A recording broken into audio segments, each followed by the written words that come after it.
Hai, apa kabar semua? Nama saya Dr. Evan Puah. Saya merupakan doktor gigi di Klinik Pergigian Kena di Menara M-Bank. Selain menawarkan rawatan pergigian yang biasa, kami turut menawarkan rawatan khas untuk masalah berdengkur dan juga penyakit sleep apnea. Sebagai doktor gigi, kita merawat masalah berdengkur dan penyakit sleep apnea dengan alat yang ini dipanggil oral appliance therapy.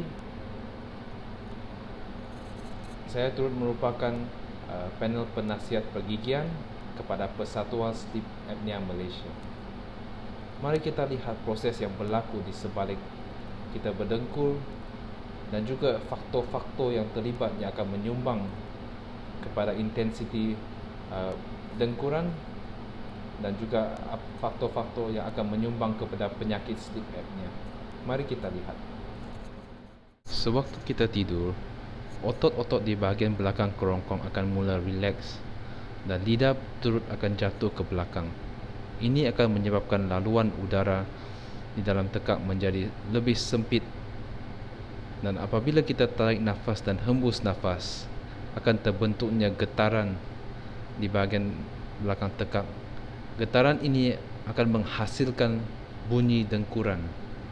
Seperti kita lihat gambar bahagian kanan menunjukkan terdapat halangan di saluran pernafasan. So ini adalah contoh penyakit sleep apnea di mana laluan pernafasan menjadi sangat sempit. Sewaktu tidur, pengidap penyakit sleep apnea akan berhenti bernafas sekurang-kurangnya untuk 10 saat.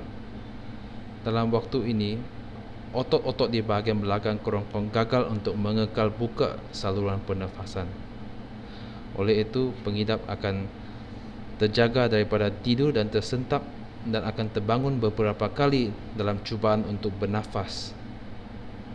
Bunyi dengkuran yang disebabkan oleh penyakit sleep apnea ini adalah sangat kuat sehingga orang yang tidur di sebelah pengidap akan turut terbangun disebabkan oleh bunyi dengkuran yang sangat kuat.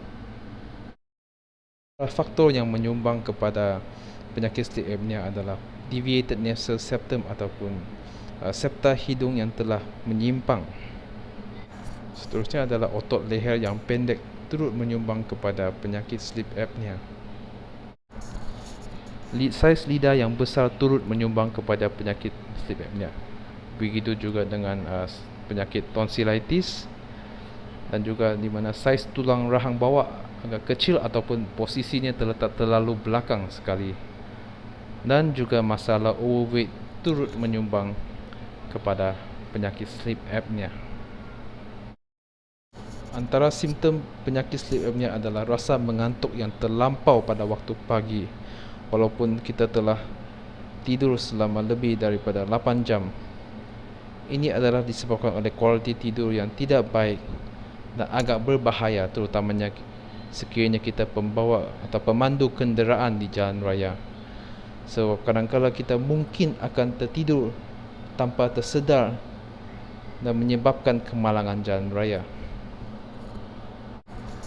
Simptom seterusnya adalah sakit kepala yang melampau, terutamanya waktu pagi. Begitu juga dengan kesukaran untuk memfokus ketika waktu kerja, menyebabkan kita seringkali rasa mengantuk, terutamanya waktu mesyuarat.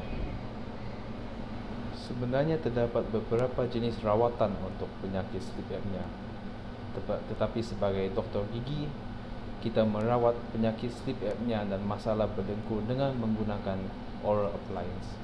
Bagaimanakah alat ini berfungsi? Alat ini berfungsi dengan memajukan tulang rahang bawah. Apabila tulang rahang bawah dimajukan ke depan, lidah kita turut akan ditolak ke depan. Dengan itu saluran pernafasan akan membuka secara lebih besar dan pernafasan akan menjadi lebih lancar. Alat ini dibuat dengan secara custom made. Oleh itu kita terpaksa mengambil satu acuan untuk gigi atas dengan gigi bawah, dan kita akan mengukur berapa jauhnya kita akan majukan tulang rahang bawah.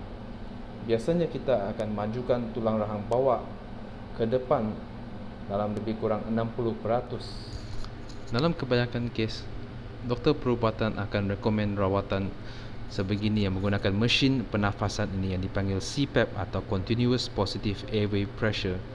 Mesin ini sentiasa perlu dipakai sewaktu tidur. Namun demikian, bukan setiap pesakit boleh menerima rawatan CPAP. Oleh itu, pesakit pengidap penyakit sleep apnea yang tidak dapat menggunakan mesin CPAP boleh mencuba menggunakan oral appliance therapy yang disediakan oleh kami. Dan dari segi kos, oral appliance adalah jauh lebih murah berbanding dengan mesin CPAP. Dan dari segi maintenance pun adalah agak mudah berbanding dengan mesin CPAP. Itu saja persembahan video untuk kali ini. Jikalau ada sebarang pertanyaan, anda boleh WhatsApp kami ataupun telefon kami seperti mengikut nombor yang tertera. Kami berharap kami dapat membantu kamu untuk menyelesaikan masalah berdengkur dan juga penyakit sleep apnea secara efektif dari segi rawatan dan dari segi kos.